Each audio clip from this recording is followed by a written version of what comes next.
नमस्कार दोस्तों, आपका स्वागत है हमारे YouTube channel learning point with Abhishek में।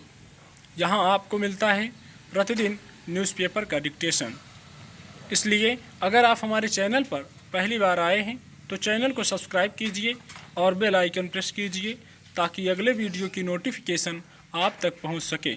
वीडियो को लाइक कीजिए, अपने दोस्तों को शेयर कीजिए और अंत में हमें कमेंट करके ज़रूर बताइए कि आपको ये डिक्टेशन कैसा लगा। आपको मिलेगा 100 शब्द प्रति मिनट का डिक्टेशन। Ready, start. क्या भारत की विचार सत्ता छीज गई है? इन 8 शब्दों के सवाल ने गुजरे 12 हफ्तों में मुझे सर्वाधिक परेशान किया है। यह बताने की ज़रूरत नहीं कि हम एक ऐसे दौर से गुजर रहे हैं जहां तरह तरह के संकटों ने हमें घेर रखा है। सीमा पर संसार की दूसरी सबसे बड़ी ताकत चीन की सेना डटी हुई है। हमारे 21 सूरमा सरहदों की सुरक्षा में शहीद हो चुके हैं। यह गतिरोध कब खत्म होगा और इसकी क्या कीमत चुकानी होगी, कोई नहीं जानता। चीन से ही उपजे एक वायरस ने समूची दुनिया के साथ भारत को चपेट में ले रखा है।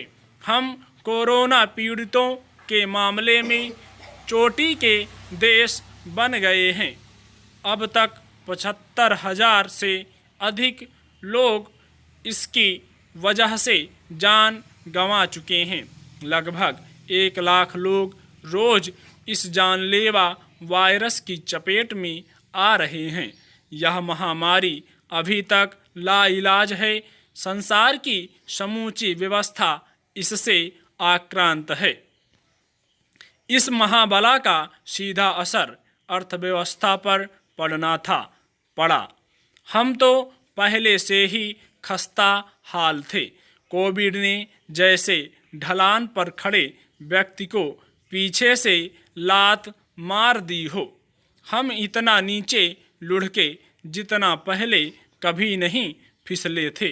नतीजतन बेरोजगारी दर भयावह स्तर पर जा पहुंची है। ऐसे में भारतीय समाज को धीरतापूर्वक विचार करना चाहिए था कि हम इन संकटों से कैसे पार पाएं। क्या हम ऐसा कर पाए? कदापि नहीं। समूचा देश पिछले 3 महीने से सुशांत सिंह राजपूत और रिया चक्रवर्ती में उलझा हुआ है। सुशांत ने अगर आत्महत्या की तो क्यों? उसकी प्रेयसी रिया चक्रवर्ती इसके लिए कितनी जिम्मेदार थी?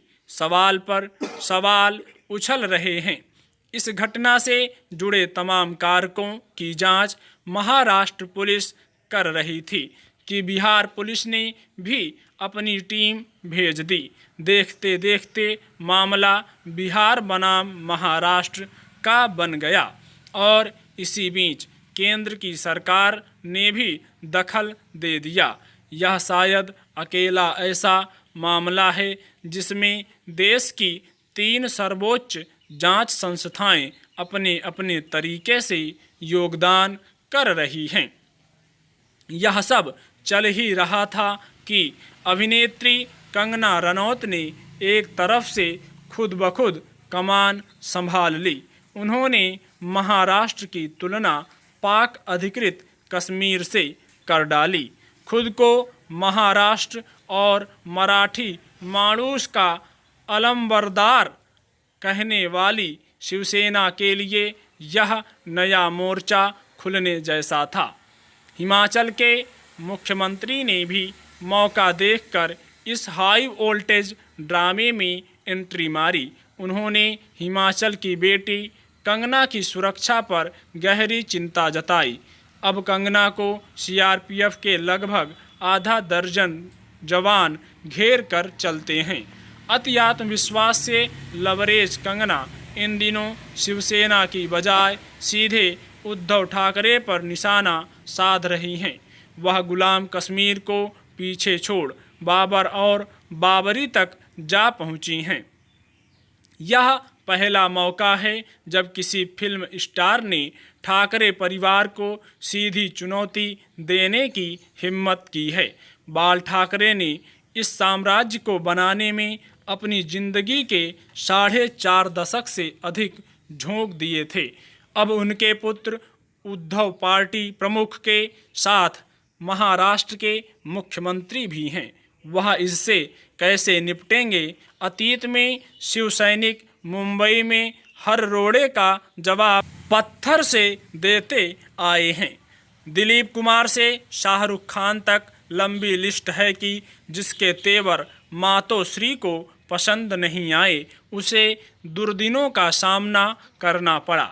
इसके उलट जो इस चौखट पर आया वह निहाल हो गया। अमिताभ बच्चन बुरे दिनों में वहां गए थे। बाल ठाकरे के कटु आलोचक सुनील दत्त ने भी संजय दत्त के गिरफ्तार होने के बाद यहां दस्तक दी थी। कंगना ने यकीनन शेर के मुंह में हाथ डाला है। अब राजनीति पर आते हैं। क्या आपको यह अजीब नहीं लगता कि एक नौजवान सिने स्टार की असामयिक मृत्यु ने इतने बड़े विवाद का रूप धारण कर लिया कि उसमें इतनी सारी सरकारें और सियासी दल कूद पड़े? बिहार में विधानसभा चुनाव हैं और बीजेपी ने सुशांत की मौत को चुनावी मुद्दा बनाने की भी ठान ली है। पोस्टर छपे हैं, ना भूले हैं ना भूलने देंगे। सवाल उठता है, बिहार में मुद्दा अभिनेता की मौत का होना चाहिए, यह साझा सरकार का कामकाज। गजब तो यह है कि मामला सिर्फ बिहार तक सीमित नहीं रह गया है। लोकसभा में कांग्रेस के नेता अधीर रंजन चौधरी ने इस समूचे प्रकरण को नई स्पिन दे दी है। वह कहते हैं कि रिया चक्रवर्ती एक बंगाली ब्राह्मण महिला हैं। उनके पिता सेवानिवृत्त सेना अधिकारी, उन्हें भी न्याय मांगने का हक है। वह यह भी कहते हैं कि मुद्दा सुशांत सिंह राजपूत को न्याय दिलाना है। इसे बिहारी को न्याय दिलाने का मुद्दा नहीं बनाया जाना चाहिए। करणी सेना पहले ही कंगना को राजपूत के नाते समर्थन दे चुकी है। राजपूत कंगना बनाम ब्राह्मण रिया। बॉलीवुड की तो यह रीति नहीं रही है। क्या बिहार के बाद यह मुद्दा पश्चिम बंगाल के चुनाव को भी प्रभावित करेगा? इससे बड़ी हतभागिता क्या हो सकती है कि हमारे चुनाव जनपरक मुद्दों की बजाय उन आधार स्तंभों पर खड़े हो रहे हैं जिन्हें कुछ राजनीतिक शख्सियतों ने गढ़ा है। हमारे संविधान निर्माताओं ने कल्पना की थी कि भारत विभिन्न भाषा भाषी सोच और संस्कार वाले प्रदेशों का समूह होगा। हमारा संघवाद उदार होगा, जहां केंद्र और राज्यों की सरकारें मिलजुल कर जनहित के काम करेंगी। कोई कुछ भी कहे, पर मैं आज भी मानता हूं कि देश की प्रज्ञा अभी इतनी कुंठित नहीं हुई है कि वह इस भावना को भुला बैठे। पर इसमें दो राय नहीं कि लोगों को भरमाने के लिए मुद्दों की भूल भुलैया जरूर तैयार की जा रही है। सुशांत सिंह राजपूत जैसे होनहार के अकाल अवसान से मैं भी आहत हूँ, परंतु उनकी इस बदनसीबी से राजनेताओं का नसीब सुधरेगा, यह 3 महीने पहले तक मेरे लिए अकल्पनीय था। कल से संसद के मानसून सत्र का आगाज हो रहा है। उम्मीद है प्रश्नकाल रहित इस संक्षिप्त सत्र में टीआरपी पिपासु टीवी स्टूडियो की तरह भटकाऊ और भड़काऊ बहस की जगह वास्तविक मुद्दों पर विचार होगा। बताने की जरूरत नहीं, संसद का काम देश को सही दिशा देना भी है। पता नहीं क्यों मुझे अंबेडकर का एक कथन याद आ रहा है, संविधान कितना भी अच्छा हो, उसे लागू करने वाले लोग अगर अच्छे नहीं तो वह बुरा ही सिद्ध होगा। मगर संविधान कितना भी बुरा हो, यदि उसे लागू करने वाले अच्छे हैं तो वह यकीनन अच्छा साबित होगा। स्टॉप।